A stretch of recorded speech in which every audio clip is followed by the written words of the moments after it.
Do you know what are the types of liquid dosage forms? Yes, they can be classified into aqueous solution, aqueous suspension, and alcoholic solution. By the way, Nisha, do you know the difference between solution and suspension? Of course, मुझे तो पता ही होगा. Solution के अंदर solute particles settle down नहीं करते और suspension के अंदर solute particles settle down कर जाते हैं. अच्छा, तभी मैं सोचूं कि सस्पेंशन को यूज करने से पहले उसे शेक क्यों करते हैं? Yes, shake it well before use. By the way, Mishika, could you please tell us the examples of aqueous solutions? Yes, they are syrups, injections, lincters, and aqueous. अरे syrup के examples मुझे पता है, मेरे पास है भी. ये डेक्स्ट्रोमेथोर्पन की सिरप है.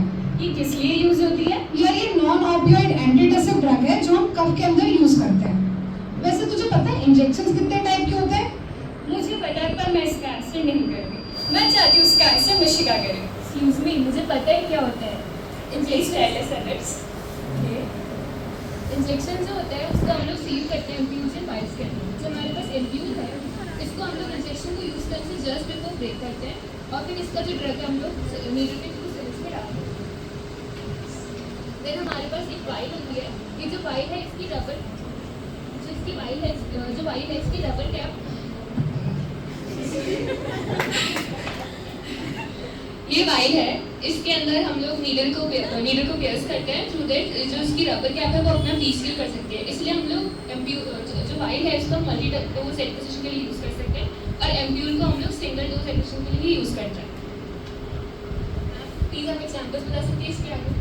Of course, as an ampule हमारे पास अवेलेबल है furosemide जो कि एक लूप डायूरेटिक होता है और bupivacaine जो कि amide containing local anesthetic है. और एज अ वाइल हमारे पास अवेलेबल है neostigmine जो रिवर्सिबल एंटीकोलिनेस्टरेज इनहिबिटर है और lidocaine जो कि अगेन एक amide containing local anesthetic है. अरे निमिषा, तू डिपो इंजेक्शंस तो भूल ही गई. चल कोई नहीं, मैं बता देती हूँ. Depot injections are the solid powder form drugs and have an oily base.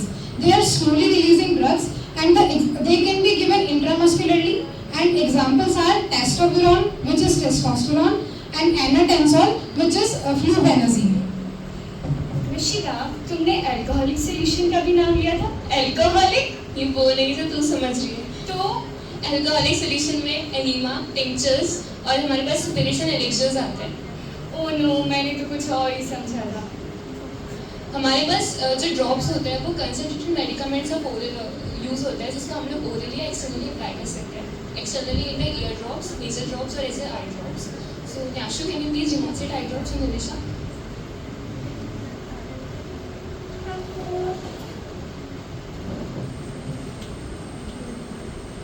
I drop डालने के लिए सबसे पहले हमें उसकी कैप ओपन करनी है और ओपन करने के बाद उसे हमें क्लीन प्लेस पे रखना है ताकि कोई भी कंटामिनेशन ना हो. इसके बाद हमें ये ध्यान रखना है कि हम उसकी नोजल को टच ना करें वरना उसकी वजह से भी कंटामिनेशन हो सकता है. और अगर हम इसके अंदर होल कर रहे हैं, पियर्स कर रहे हैं, तो हमें किसी भी शार्प ऑब्जेक्ट जैसे कि पिन उनका यूज़ नहीं करना है. इसकी जो कैप है उसी से ओपन हो जाता है. सबसे पहले आई ड्रॉप डालने के लिए जिसके भी आई ड्रॉप डाल रहे हैं उसके हेड को पीछे टिल्ट करना है और जो लोअर आईलिड है उसके नीचे एक पाउच बनाना है या उसको नीचे की तरफ रिट्रैक्ट करना है.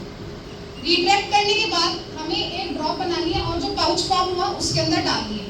फिर पाउच फॉर्म होने के बाद 5 से 10 मिनट तक आंखें बंद रखनी है और जो इनर कैंथस है उसके ऊपर हमें थंब लगा के रखना है ताकि जो भी हमारी ड्रग है वो नेज़ोलैक्रामल डक्ट के थ्रू सिस्टमिक सर्कुलेशन में ना चली जाए और कोई भी उसके साइड इफेक्ट्स ना हो. Thank you Nisha. Any other step you want to add? Eye drops.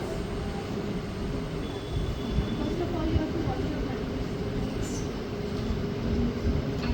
न्याशु, तेरे हाथ में चोट कैसे लगी? यार कल मेरा हाथ जल गया था. ओ नो, तुम फिर से बातें करने लगे. सेमी सॉलिड डोसेज फॉर्म तो बताओ.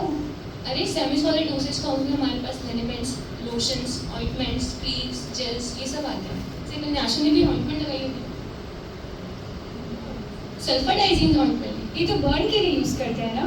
हाँ, ये एंटीबैक्टीरियल होती है जो हम बर्न एंड वुंड इन्फेक्शंस के अंदर लगाते हैं.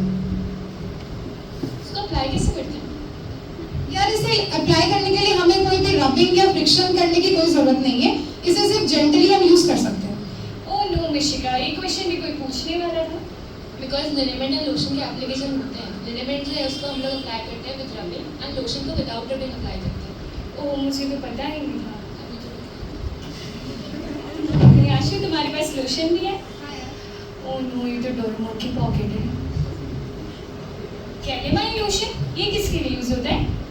ये एंटीप्यूराइटिक होता है, इसे हम इचिंग की कंडीशंस या फिर स्किन इरिटेशन के अंदर यूज करते हैं।